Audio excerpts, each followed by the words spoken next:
होता है यज्ञ? यहाँ अपना 14, 15, 16 जनवरी में विष्णु अच्छा। मकर संक्रांति समय जिन लोग का बाल बच्चा नहीं होता जी। ना, उन लोग का 99% आता है। आप अगर मेरे चैनल देख रहे हैं तो जिनके भी संतान नहीं है तो वे मकर संक्रांति दिन 14, 15, 16 14, 15, 16 जनवरी को यहाँ पर यज्ञ होता है। आप लोग भी यहाँ आकर पुत्रेष्ठी यज्ञ करा सकते हैं। भाग नमस्कार दोस्तों, मिंटू व्लॉग चैनल में आपका स्वागत है। आज के व्लॉग में हम जानेंगे सिंह ऋषि के बारे में, जिसकी जानकारी हमें यहाँ के पुजारी देंगे। तो चलिए बातचीत करते हैं और इस मंदिर के बारे में और सिंह ऋषि महाराज जी के बारे में जानने का प्रयास करते हैं। महाराज जी जय श्री राम। जय श्री राम। मेरे चैनल में आपका स्वागत है। तो महाराज जी, हम सिंह ऋषि जी के बारे में कुछ जानना चाहते हैं। आपका परिचय पहले दे दीजिएगा। मेरा नाम रोशनदास वैष्णव है ना। मैं ग्राम बीरनपुर का निवासी हूँ, नगरी, जिला अपना धमतरिया। महाराज जी, मंदिर यहाँ पर्वत में चढ़ने कब तक चढ़ सकते हैं? सुबह कब से चालू होता है और कब शाम तक कब तक रहता है? ये सुबह मंदिर खुलने का टाइम वही करीबन 5 बजे है 5 बजे जी। और वही यहाँ का एनी टाइम, मतलब नाइट में आप लोग 8-9 बजे तक भी आ सकते हैं, गेट खुला रहता है। अच्छा, तो पहले बोलते थे कि हाँ जानवर वगैरह का विचरण है करके? हाँ, विचरण है, मगर अब नहीं है। पहले से जो आए थे ना जानवर, उसको पकड़ कर वो सीता नदी अभयारण्य में छोड़ दिए हैं और यहाँ के जो जानवर यहाँ नुकसान नहीं है, वो बाहर से आए थे वही नुकसान है। अच्छा महाराज जी, बताइए कि सिंह ऋषि महाराज कहते हैं पुत्रेष्ठी यज्ञ के द्वारा भगवान राम का जन्म हुआ था करके। तो इनके बारे में कुछ बताइए, सिंह ऋषि के बारे में। उनका सिंह ऋषि नाम कैसे पड़ा? हाँ, किनके पुत्र थे? सिंह ऋषि बाबा का नाम सिंह ऋषि क्यों पड़ा है ना जी। इनके पिताजी का नाम विभांडक ऋषि है जी, है ना। विभांडक ऋषि है। पहले के जो ऋषि मुनि लोग रहते थे ना जी, वो क्या बोलते थे, गड्ढे करके नहाते थे, बोलते थे गड्ढे कुंड जैसे बना लेते थे। हाँ, कुंड जैसे बना लेते थे, उसमें स्नान ध्यान करते थे और वो इस गड्ढे को रोज पाड़ते थे। एक दिन अचानक बाबा जी भूल गए उनके विभांडक ऋषि और वो अपने आश्रम आ जाते हैं यहाँ जी। आश्रम में आने के बाद वो अपने ध्यान मग्न हो जाते हैं और जो जंगल में जो हिन्नी रहती है प्यासी, उस पानी को पीकर वो सीधा गर्भवती हो जाती है। गर्भवती होने के बाद एक ऋषि के आश्रम में जाके एक 2 बालक के रूप में जन्म देते हैं। एक बालक के रूप में सिंह ऋषि को और हिरण के रूप में। उसके बाद जो हिरनी है वो चली जाती है। चली जाने के बाद शिशु का आवाज सुनकर ऋषि जी वहां से बाहर निकलते हैं। उसको पता चलता है कि ये बच्चा किसका है। तो जब ध्यान लगा के पता चलता है कि ये तो विभांडक ऋषि का पुत्र है, तो उसको अपने साथ रखकर शिक्षक दीक्षा प्रदान करके उसको काबिल बनाते हैं। जैसे वो काबिल हो जाते हैं योग्य, उसको बताते हैं कि आपका एक पिताजी है, जो आपका पिताजी का नाम विभांडक ऋषि है, जो महेंद्रगिरी पर्वत है। इसको महेंद्रगिरी पर्वत बोलते हैं। हम लोग हिंदी में सिहाव पर्वत बोलते हैं और इसका प्राचीन नाम महेंद्रगिरी पर्वत बोलते हैं, है ना। तो यहाँ ऋषि जी लाते हैं और उनको बताते हैं विभांडक ऋषि को कि ये आपका पुत्र है। तो विभांडक ऋषि आश्चर्यजनक हो जाते हैं। वो पूछते हैं कि मैं तो बाल ब्रह्मचारी हूँ, तो मेरा कैसे कहाँ से पुत्र आएगा। तो उसको बोलते हैं आपसे भूल हुई है ऋषि मुनि जी, आप ध्यान लगाइए बोलते हैं। जब उस ध्यान लगा के देखते हैं तो उसको पता चलता है कि हाँ मेरे से भूल हुई है कि ना। उसको बताते हैं कि हाँ आप इन्हीं के गर्भ से पैदा हुए हो और मेरे ही अंश होते हैं। उसको अपना लेते हैं। अपनाने के बाद फिर उसको राजपाट अपना जो भी है उनको सौंप देते हैं सिंह ऋषि बाबा को। और सिंह ऋषि इसलिए बोलते हैं क्योंकि हिरनी के गर्भ से पैदा हुए, इसलिए इसका सिंह है, इसको सिंह ऋषि बाबा जी बोलते हैं जी। तो यहाँ पर सिंह ऋषि का जैसे कि अभी तो मूर्ति बना है, तो इनके पहले यहाँ पर कुछ था? हाँ है, अभी भी है। आप अंदर नहीं गए हो, अंदर जाओगे ना जी, तो बाबा जी का एक शिला है। जैसे शंभू शीतला मंदिर जमीन से फाड़ कर निकली है, हाँ, वैसी बाबा जी का भी शिला है वहाँ। चांदी का आंख लगा हुआ है जिसमें चावल फूल सब चीज लगा हुआ है। पहले जब नहीं थे ना तो उन्हीं का पूजा होते थे। और सबसे पहले वो सबसे पुराना मूर्ति वो है जो वहाँ कोष्ठा में है। एक भैया थे, उनका कोई नहीं था ना पुत्र, तो बोले थे कि मेरा जैसे मनोकामना पूर्ण हो जाता है तो मैं बाबा जी का मूर्ति मूर्ति स्थापित करूंगा बोलते हैं। जी। तो उनका मनोकामना जैसे पूर्ण हो जाते हैं ना, जी। तो भैया लाके स्थापित करते हैं। पहले उनका वो मतलब 20 साल पुराना मूर्ति है। जी। ये इसको 5 साल हो रहे हैं स्थापित हुए। पहले जब खुला था ना, जी। तो कोई पागल आके ना सिंह को खंडित कर दिए थे। तो उसको ना जो प्राचीन मूर्ति को रखते हैं ना रश वाले लोग, वो लोग आए थे, उसको कांच में पैक करके ले गए। हाँ। उसके बाद इसको स्थापित किए हैं नीचे से। हाँ।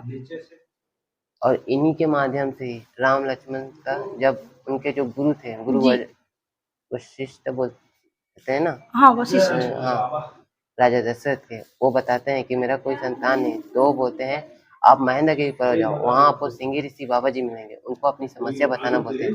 तो राजा दशरथ स्वयं यहाँ महेंद्रगिरी पर्वत आते हैं और बाबा जी को विनती अर्चना करके बताते हैं कि हे बाबा जी, मेरा कोई पुत्र नहीं है, इसका मुझे उपाय चाहिए।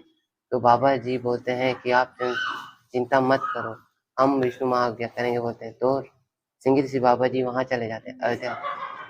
उसके बाद वहां से आगे आगे करके करते हैं, तो अग्निदेव प्रकट होकर थाल में होते हैं, तो उसको हिस्सा करते हैं 4 हिस्सा। उस हिस्सा को कैकेयी, सुमित्रा और सुमित्रा कौशल्या उसको 4 हिस्सा करके उसको खिलाते हैं। तब जाके अपना राम लक्ष्मण शत्रुघ्न भरत का जन्म होता है। और जैसे उनका मनोकामना पूर्ण हो जाते हैं, तो पूछते हैं कि बाबा जी को मैं ऐसा कौन सा दान दूं बोलते हैं। उनका तो कोई पुत्र अंश नहीं रहता, तो उनके जो मित्र रहते रोमपाद, उनकी जो कन्या रहती शांता माता, उनको वो कन्या दान करते हैं सिंह ऋषि बाबा जी। और जो शांता माता बोलते हैं वो राम भगवान की बहन है। जी।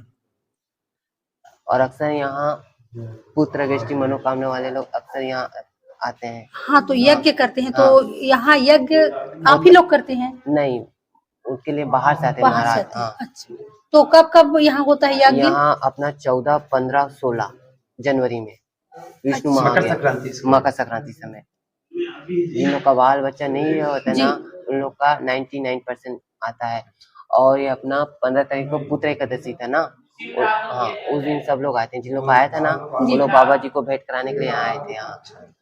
और एक मेरे बड़े पापा जी हैं, ईश्वर दास वैष्णव जी, वो बीतारास के हैं।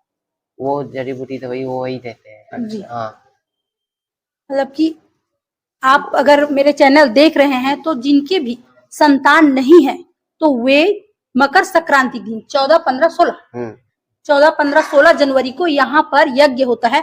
आप लोग भी यहाँ आकर पुत्रेष्ठी यज्ञ करा सकते हैं, भाग ले सकते हैं उसमें, भाग ले सकते हैं। और उसके बाद मनोकामना पूर्ति होती है। उसके बाद वो आपकी इच्छा कि आपको पूजा करवाना है कि आपको जो आप कबूल रहेगा वो करवाना है, कोई जबरदस्ती नहीं है। हाँ। जी। ये साल में 2 बार आता है, एक जनवरी के महीने में आता है और एक सावन के। अच्छा, सावन के महीने में भी बोल रहे हैं एकादशी, पुत्र एकादशी।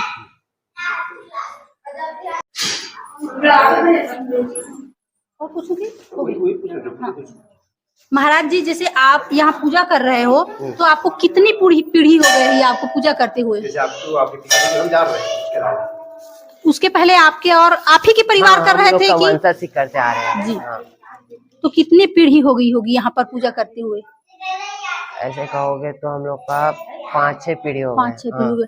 तो ये निर्धारित कैसे हुआ कि आप ही के परिवार वाले यहाँ पूजा करेंगे करके? क्योंकि हम लोग का दादा लोग 3-4 भाई लोग होते थे, है ना जी। उसके बाद उन लोग को बोले कि यहाँ तो पहले समिति नहीं बना हुआ था ना जी। उसमें सब बोले कि हम भी करेंगे क्योंकि उधर बाद विवाद होते हैं, तो ऐसा नहीं होगा, करेंगे तो सब करेंगे बाबा का सेवा, ऐसा नहीं है। तो उसके फिर वो महाराज मिलकर समिति बनाए, तब समिति वाले लोगों ने न्याय करे कि 1 साल तक सिहा वाले महाराज करेंगे। अच्छा। फिर अगले साल भीतरास वाले महाराज करेंगे, फिर अपना अगले साल बिरनपुर वाले महाराज करेंगे, ऐसे करके। अच्छा, तो आप लोगों का पारी लगता है? पारी लगता है, तो 1-1 साल के अंतराल में हाँ चेंज होते रहते हैं। इसके बाद मेरे जो बोलता हूँ ईश्वर बड़े पापा, वो भीतरास के, उसके बाद उनका लगेंगे। उसके बाद वो 1 साल तक करेंगे, उसके बाद सिहा वाले बड़े पापा नारायण दास वैष्णव, उनका लगेंगे। उनके बाद फिर मेरा लगेंगे। हाँ, वैसी पीढ़ी की तरह।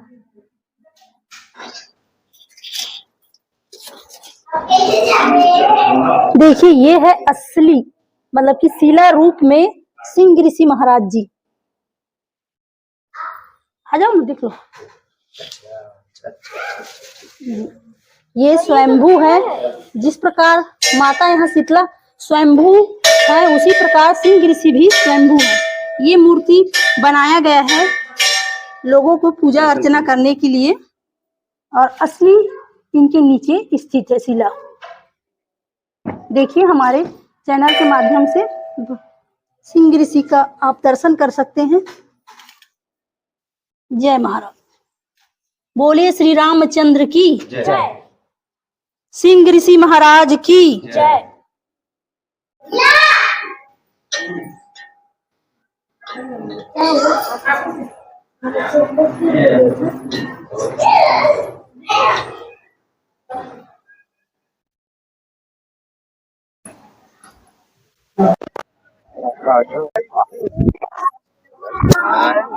ऐसी